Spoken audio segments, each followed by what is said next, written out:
Mug Ruith, or Mo Ruith, slave of the wheel, is a figure in Irish mythology, a powerful blind druid of Munster who lived on Valentia Island, County Kerry. He could grow to enormous size, and his breath caused storms and turned man to stone. He wore a hornless bull hide and a bird mask, and flew in a machine called the Rothramach, the oared wheel. He had an ox-driven chariot in which night was as bright as day, a star-speckled black shield with a silver rim, and a stone which could turn into a poisonous eel when thrown in water. Stories about Mug Ruith are set in various periods of Irish history.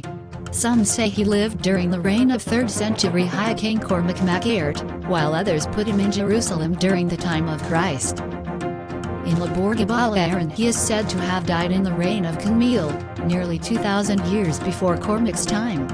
Perhaps due to this array of times and settings, poets attributed the druid with extraordinary longevity. He lived through the reign of 19 kings according to one story.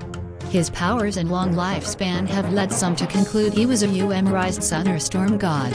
The various medieval legends about his adventures in the Holy Land at the dawn of Christendom paint him as an interesting and mysterious character. He is said to have been a student of Simon Magus, who taught him his magic skills and helped him build the flying machine Rothramach. In at least 2 other poems Mug Ruith is identified as the executioner who beheaded John the Baptist, bringing a curse to the Irish people. He cuts an equally impressive figure in the Siege of Niclong, set in Cormac mac Airt's time. Here he defeats Cormac's druids in an elaborate magical battle in exchange for land from King Fiachmualethan of southern Munster, from whom Cormac had been trying to levy taxes. Mug Ruith's daughter was Tlachta, a powerful druidess, who gave her name to a hill in County Meath and a festival celebrated there. The territory Mug Ruith received for his descendants was Fermaid Fen, later known as Fermoy. The medieval tribe of Fermaid Fen claimed descent from him, although they were ruled by the unrelated O'Keefes of Eogan Glendamnic.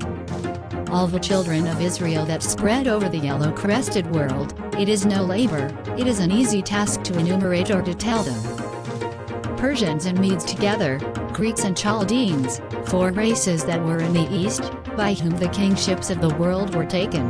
There ruled in the eastern world a king known as Fierce Herod. John, though the righteous man was a bishop, was slain by him. It is a bitter tale. The reason of the slaying of noble John, by the household of shameless Herod, the deed was an awful one, was on account of the wife of Philip Labachan.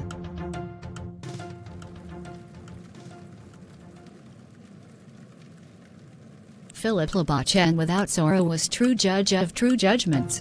He used to give famous judgments to the host of the red-faced world. Thereupon Philip died at the fort of Faindargwas, and yonder in her house his wife was without a maid to lie with her. Herodias was the woman's name, the wife of Philip without guile. Her daughters' names, it is not forbidden to mention them, Salius and Netais. Netais used to make a famous music, sweet piping from her lips, and Salius indeed would make nimble movements and leapings. To everyone among the hosts of the ruddy world their skill seemed marvelous, whereby they won goodly treasure from the nobles of the world. Thereupon Herodias goes out at night to the country of the young man, till she reaches Esculap. Philip, brother of Herod the Splendid, from the perfect Esculap, brought weighty love to her, to the wife of the other Philip. Then Philip asked of Herodias that night whether she would lie with him in his house yonder, for a bride price or a gift. She of the fair white limbs said to proud perfect Philip that she would speedily lie with him if Herod would approve. They went together to the house of Herod over every road, so that Herod sealed then her bride price and her gift. Then Philip sat down in the chair of the fair king. It was a jealous for the beautiful king that anyone should sit down in his chair. Then Herod asked of his brother Philip, "Why hast thou broken my law? It was unjust of you, Philip." Herod seized a convenient dog whip in his great royal hand, and he struck Philip in the house for the crime of his lawless deed. Then said Herodias to Philip, in that very hour, that she would not cohabit with him, though it was a hard condition, after his having been struck with the dog whip. Then Philip went out tearfully and sorrowfully, after being reviled by the woman of the East, after being struck by his brother. Philip went to the house of John, the noble and the righteous. He told John, the matter was great, that his brother had outraged him. Near was their right relationship, Philip, Herod and John. The story tells that two sisters were their two mothers. Sarah, daughter of pure Gomer, was the mother of delightful noble John. Casamandra, a wise daughter, mother of Herod and Philip. It is no secret that she is the mother of John, every sage relates in story. These are their names, I shall not hide it, Sarah and Elizabeth. Elizabeth and Zacharias were the mother and father of John the Baptist. It is they who quickly reared John, Philip and Herod. It is known that Philip said to John the Baptist, on account of their relationship, Arise and utterly ruin the woman, together with the marvelous Herod. Thereupon John went to the house of marvelous Herod. Sternly he said to him then not to sleep with Herodias. Famous Herod said to his mother's sister's son, If the woman would sleep with Philip, it is not I who would separate them. Thereupon Herodias said to Philip at once, that if she found no husband till doom, she would not be with Philip a single hour. Herodias then cast a spell of false love over her face, through which grievous harm was done by imposing her love upon Herod. Then said Herod to the maidens in the house, Display your arts in turn that my household may see it. Herod was then pledged, and he gave his word. He promised, though great the doom, that he would grant them their request without delay.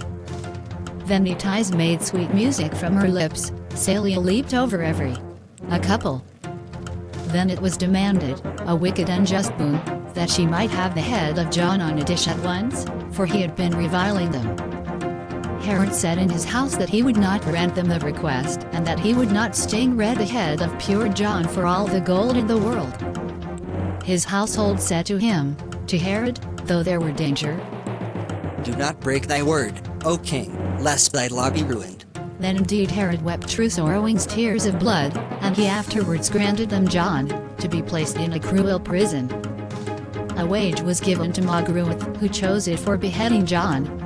This then was the wage of Ruith, his choice of the maidens. Then Ruith the Splendid went to kill John, though it was shameful. So he took in the prison to Herod the head of John on a dish of white silver. Through that story, a famous contention, the feast of John will come upon the gale, so that there shall not be of the race of noble girls save 1/3 unslain. The single third which will be left on that day of the host of the gale and the foreigners, O son of Mary, it is a sad thing that they should all be visited by a black pestilence. Flanfin son of noble Asa son of Ruith from rugged Greece, it is he who shaped this eastern tale for the seed of Edmund and his children. In Miss I of the Scottish Collection, pages 14-15a, is a version of the same legends in prose, slightly differing in detail from the versions in L. Branch. And YBL the following short poem is appended, which, except in making Ruith the executioner, is of entirely different text from that in the Book of Huey Main. Askelon, the royal seat, in which the great deed was done. There, not lasting was the fame, John the noble was slain. What evil woman among you will take in hand my beheading? Not one from east or west, of the blood of foreigners or gills. Thou handsome yellow-haired John, yonder is a gale beyond all others. His abode is far away in the west, in the lands of the western men. I ask a boon from Christ who loves me, said John the noble, that no comely gale may get food nor raiment in any case. Said Ruith without grace, give to me even his raiment, and I shall cut off his head, for the weal of the men of Ireland. Then was John beheaded, the gale will suffer therefrom. Much silver and gold was put under the hut east in Askelon.